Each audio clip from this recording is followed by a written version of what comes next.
कि जब मैं सदन में जब जम्मू एंड कश्मीर राज्य बोला हूं, तब पाक ऑक्यूपाइड कश्मीर और अक्साई चीन दोनों इसका हिस्सा है। दोस्तों, इस देश में बहुत से मुद्दे हैं, जैसे महंगाई, बेरोजगारी और भ्रष्टाचार। इन सबको लेकर हम सबकी राय अलग अलग हो सकती है, लेकिन इस देश में एक ऐसा मुद्दा है जिसको लेकर हर भारतवासी की एक ही राय है, और वो है कश्मीर का मुद्दा। ये एक ऐसा मुद्दा है जिसे लेकर भारत और पाकिस्तान में आजादी से ही विवाद चल रहा है, और 5 अगस्त 2019 के बाद, यानी जब से धारा 370 को हटाया गया है, तब से तो ये मामला और भी ज्यादा गर्म हो चुका है और पाकिस्तान बुरी तरह से बौखलाया हुआ है। लेकिन वहीं दूसरी तरफ भारत के लोग इस कदम को पीओके हासिल करने की तरफ पहला कदम बता रहे हैं। लेकिन क्या हम सच में पीओके पर वापस कब्जा कर सकते हैं, और अगर हाँ तो कैसे? इस सब के अलावा एक जरूरी सवाल ये भी है कि क्या हमें ऐसा करना चाहिए? चलिए शुरू करते हैं और समझते हैं कि आखिर ये सारा खेल है क्या। आजादी से पहले कश्मीर में हिंदू राजा हरि सिंह का राज था। सबसे बड़ी बात तो ये है कि इस इलाके में मुस्लिम समाज के लोगों की संख्या सबसे अधिक थी। आजादी के वक्त अंग्रेजों ने तमाम रियासतों के लिए ये फरमान जारी किया था कि वो या तो भारत में विलय कर सकती हैं या पाकिस्तान में, और अगर वो दोनों में से किसी में भी विलय नहीं करना चाहती हैं तो वो स्वतंत्र रह सकती हैं। 1947 में बंटवारे के समय हरि सिंह ने भारत या पाकिस्तान में शामिल होने के बजाय स्वतंत्र रहने का फैसला किया। चूंकि पाकिस्तान का जन्म ही धर्म की बुनियाद पर हुआ है, इसलिए तब से लेकर अब तक वो यही चाहता रहा है कि कश्मीर मुस्लिम बहुल्य क्षेत्र है, इसलिए ये पाकिस्तान का हिस्सा रहे। इसीलिए पाकिस्तान ने कश्मीर में अपना कब्जा जमाने के लिए सेना भेज दी थी। अब सबसे पहले ये समझते हैं कि आखिर कश्मीर पाकिस्तान के पास पहुंचा कैसे। जब अंग्रेजों ने रियासतों को 3 ऑप्शन दिए, तो ऐसे में कश्मीर के राजा हरि सिंह और कश्मीर के आवाम में काफी कन्फ्लिक्ट हुए कि वो किधर जाएंगे।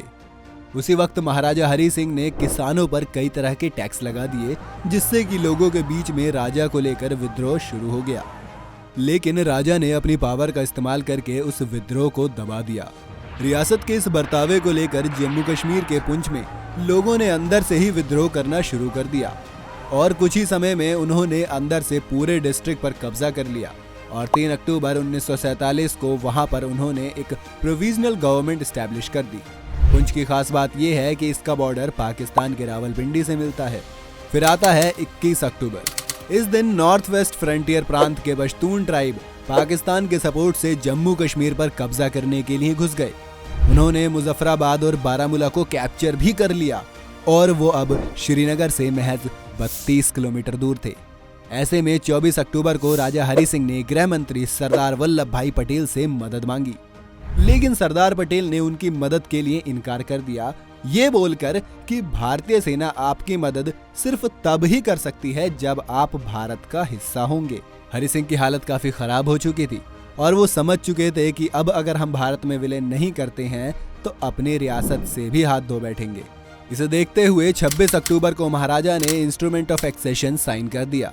फिर सरदार पटेल ने अपनी आर्मी श्रीनगर भेज दी और इंडिया पाकिस्तान में जंग शुरू हो गई। इंडियन आर्मी ने पाकिस्तान फोर्सेस को बैकफुट पर लाकर खड़ा कर दिया।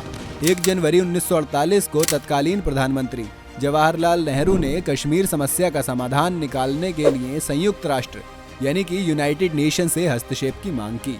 इस पर संयुक्त राष्ट्र ने अप्रैल में रेजोल्यूशन 47 पास किया और दोनों देशों के बीच सहमति बनाने की कोशिश की, और फिर सीज फायर की बात कही। साथ ही यूएन ने भारत और पाकिस्तान दोनों से अपनी सेना कश्मीर से कम करने के लिए कहा। इसके अलावा कश्मीर आवाम से वोट करने की बात कही कि वो किसके साथ रहना चाहते हैं, लेकिन पाकिस्तान ने कभी अपनी सेना वापस नहीं की, जिसकी वजह से वोटिंग कभी हो ही नहीं पाई। इसके बाद 1949 में कराची एग्रीमेंट साइन हुआ और सीज फायर लाइन बनाई गई, जो कि आज की डेट में लाइन ऑफ कंट्रोल है। और इस तरह से पाकिस्तान ने पीओके, जो कि पूरे कश्मीर का 30% हिस्सा है, उस पर कब्जा कर लिया था।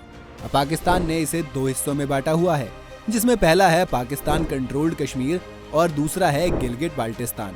अब ये समझते हैं कि भारत और पाकिस्तान के लिए कश्मीर इतना अहम आखिर है क्यों? कश्मीर पाकिस्तान के लिए एक नहीं बल्कि कई मायनों में अहम है। पहला है प्रतिष्ठा की लड़ाई। कश्मीर पाकिस्तान के लिए प्रतिष्ठा की लड़ाई बन चुका है। वो किसी भी कीमत पर वैश्विक जगह में हार स्वीकार नहीं करना चाहता है। दूसरा है आतंकवाद को छिपाने की जगह। अब पूरी दुनिया में पाकिस्तान एक टेरर स्टेट के तौर पर जाना जाता है। कश्मीर के जिस हिस्से पर पाकिस्तान का नियंत्रण है, वहां से आतंकी गतिविधियों को चलाना आसान है। इसलिए पाकिस्तान नहीं चाहता है कि यह हिस्सा भारत को चला जाए। जितने भी पाकिस्तानी आतंकियों के अड्डे हैं, वो सब पीओके में स्थित हैं। हिजबुल मुजाहिदीन, लश्कर-ए-तैयबा, जम्मू कश्मीर लिबरेशन फ्रंट आदि तमाम आतंकी संगठन अपने आतंकी गतिविधियों को छुपाने के लिए कश्मीर की आजादी की बात करते हैं। तीसरा है धार्मिक जिहाद। पाकिस्तान लगातार ये दलील देता रहा है कि भारत कश्मीरियों के साथ बुरा व्यवहार करता है, इसलिए कश्मीरियों को बचाने के लिए पाकिस्तान लड़ाई लड़ रहा है, जबकि हकीकत इससे बिल्कुल उलट है। कश्मीर में धार्मिक जिहाद को बढ़ावा देकर भारत को अस्थिर करने व कट्टरता और इस्लाम को बढ़ावा देने के लिए पाकिस्तान इस पर अपना दावा जता रहा है। चौथा, चीन के साथ कनेक्टिविटी। दरअसल चीन पाकिस्तान का परम मित्र समझा जाता है। पाकिस्तान को हर तरीके की मदद चीन की ओर से मिलती है।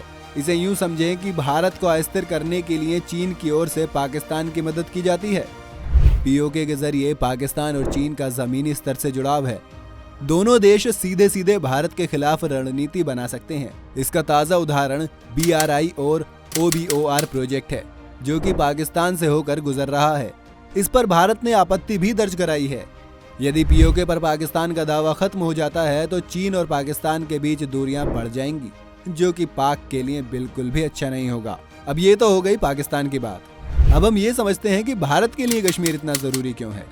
कश्मीर को भारत का मुकुट कहा गया है। आजादी से ही कश्मीर भारत का अभिन्न अंग रहा है। हालांकि अब बदले हुए हालात में ये जानना जरूरी है कि कश्मीर भारत के लिए इतना अहम क्यों है। इसके एक नहीं कई अहम मायने हैं। सबसे पहला है आंतरिक सुरक्षा।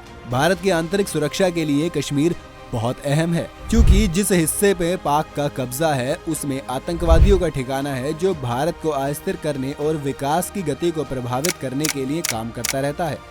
इससे निपटने के लिए जरूरी है कि पूरे कश्मीर पर भारत का नियंत्रण हो। दूसरा है सेंट्रल एशियाई देशों से जमीनी संपर्क। भारत के विकास के लिए जरूरी है कि सेंट्रल एशियाई देशों के साथ जमीनी संपर्क बना रहे। मौजूदा परिस्थिति में ऐसा नहीं है। दरअसल अफगानिस्तान के रास्ते भारत बाकी सेंट्रल एशियाई देशों से सीधा जुड़ सकता है, लेकिन अभी के हालात के मुताबिक ऐसा संभव नहीं है, क्योंकि कश्मीर के जिस हिस्से से अफगानिस्तान की सीमा सटती है वो पीओके में पड़ता है। इसलिए भारत वहां के देशों के साथ अभी हवाई संपर्क में है। भारत अब तक नाकाम क्यों रहा? ये तो हो गई दोनों देशों की जरूरत की बात, लेकिन पहले अब ये समझते हैं कि आजादी के 74 साल बाद भी हम कश्मीर को लेने में नाकाम क्यों रहे हैं। आखिर भारत सैन्य बल और राजनीतिक तौर पर ताकतवर होते हुए भी कश्मीर समस्या का समाधान करने में क्यों सफल नहीं हो सका है? क्यों नहीं अब तक पीओके को वापस ले सका है भारत? और फिर आपको साथ ही बताएंगे कि हम अब कैसे कश्मीर को ले सकते हैं। इसके पीछे कई कारण हो सकते हैं, पर सबसे बड़ी बात जो है वो है अंतर्राष्ट्रीय संबंध और दबाव। भारत अब विकसित देशों की श्रेणी में आने को दस्तक दे रहा है, और ऐसे में पाकिस्तान पर सैन्य दबाव बनाकर पीओके को हासिल करने का जोखिम वो कतई नहीं उठा सकता है, क्योंकि इससे वैश्विक बिरादरी में एक नकारात्मक संदेश जाएगा और फिर विश्व के कई देशों के साथ भारत के संबंध खराब हो सकते हैं। दूसरा कारण ये हो सकता है कि भारत की आंतरिक राजनीति इस पर हावी रही है। कश्मीर मुद्दे के समाधान के बजाय इसका सियासी फायदा कैसे उठाया जाए, इस पर भारत के राजनीतिक दलों का जोर रहा है।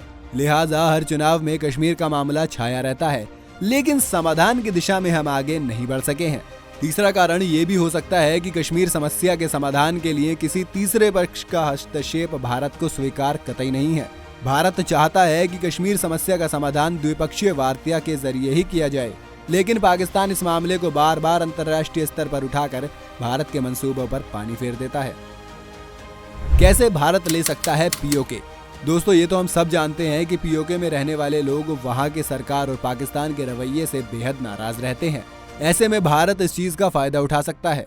हम एक पीओके रेफ्यूजी ग्रुप बनाकर उन लोगों की आवाज बन सकते हैं और पाकिस्तान का असली चेहरा दुनिया के सामने ला सकते हैं। साथ ही इससे पीओके पर भारत का स्टैंड भी मजबूत हो जाएगा।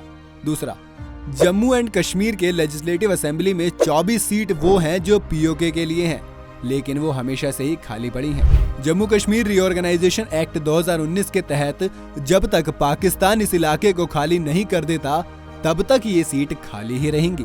ऐसे में हम इस लॉ को अमेंड यानी बदल कर पीओके का पॉलिटिकल पार्टिसिपेशन भी ला सकते हैं, क्योंकि जो हमारा रिफ्यूजी ग्रुप होगा वो वहाँ के लोगों को इसके लिए तैयार कर सकता है। साथ ही गिलगिट बाल्टिस्तान के लोग खुद को निगलेक्टेड फील करते हैं। इसकी बड़ी वजह ये है कि उन्हें अब तक पाकिस्तान में पूरी तरह से मिलाया नहीं गया है। इसी के साथ वहाँ डर का माहौल भी है, क्योंकि पाकिस्तान कश्मीर का एक बड़ा हिस्सा पहले ही चाइना को गिफ्ट कर चुका है। तो ऐसे में उन्हें पाकिस्तान पर बिल्कुल भी भरोसा नहीं है कि वो कब कश्मीर चाइना को दे दे। इसके साथ ही हमें ये भी करना होगा कि पीओके रिफ्यूजी को भारत में रहने के लिए जगह दे दे, और साथ ही चाइना को भी OBOR यानी वन बेल्ट वन रोड और CPEC के लिए मदद का भरोसा दें। तो हम एक तीर से दो शिकार कर सकते हैं। तीसरा तरीका हो सकता है वाया अफगानिस्तान। जी हाँ, इस वक्त अफगानिस्तान में तालिबान कब्जा कर रहा है, क्योंकि अमेरिका वहां से अपनी आर्मी वापस बुला रहा है। इससे भारत को भी अपने 22,000 करोड़ रुपए की इन्वेस्टमेंट पानी में जाती दिख रही है। तो ऐसे में अफगानिस्तान फोर्सेस को अपनी आर्मी का सपोर्ट देकर भारत तालिबान को वहां से खदेड़ सकता है, और फिर हम दोनों तरफ से पाकिस्तान को घेर कर पीओके को वापस ले सकते हैं। चौथा है नो फर्स्ट अटैक पॉलिसी।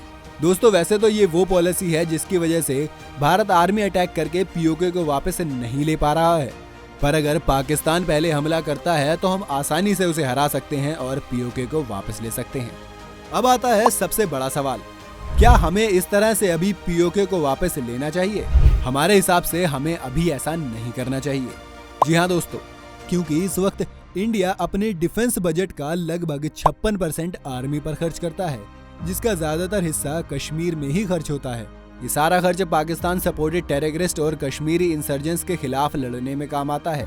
ऐसे में अगर हम अभी पीओके को आर्मी की मदद से कैप्चर करते हैं तो इसका इम्पैक्ट हमारी इकोनॉमी पर बहुत बुरा पड़ सकता है, जो कि इस वक्त वैसे भी काफी बुरे दौर से गुजर रही है। इस बात से तो हम सब वाकिफ हैं कि पीओके वाले एरिया में कई मिलिटेंट ग्रुप पाकिस्तान की मदद से ऑपरेट करते हैं। अगर हम पीओके पर कब्जा कर लेते हैं तो अभी हमें उनसे भी फिर डायरेक्ट ही डील करनी पड़ेगी। इसलिए आर्टिकल 370 हटने के बाद पहले हमारा फोकस कश्मीर को डेवलप करने और वहाँ पर जॉब्स और एजुकेशन पर होना चाहिए, जिससे कि हम वहाँ के लोगों का सपोर्ट गेन कर सकें, और वहाँ के लोगों का सपोर्ट मिलने के बाद हम पीओके को इजीली वापस ले सकते हैं। तो दोस्तों, ये तो था हमारा नजरिया। आपको क्या लगता है कौन सा तरीका ज्यादा सही है, और आपके हिसाब से हम किसी और तरीके से भी पीओके को कैप्चर कर सकते हैं? तो हमें कमेंट करके जरूर बताएं। अगर आज की वीडियो आपको पसंद आई हो तो इसे लाइक करने के साथ साथ अपने दोस्तों रिश्तेदारों के साथ शेयर जरूर कर दें। अगर आप ये वीडियो YouTube पर देख रहे हैं तो चैनल को सब्सक्राइब करके बेल आइकन दबा दें, और अगर Facebook पर आप ये वीडियो देख रहे हैं तो Facebook पेज को जल्दी से लाइक करें। फिलहाल के लिए इतना ही। अभी के लिए हमें दीजिए इजाजत। आपसे मुलाकात होगी अगली वीडियो में। शुक्रिया।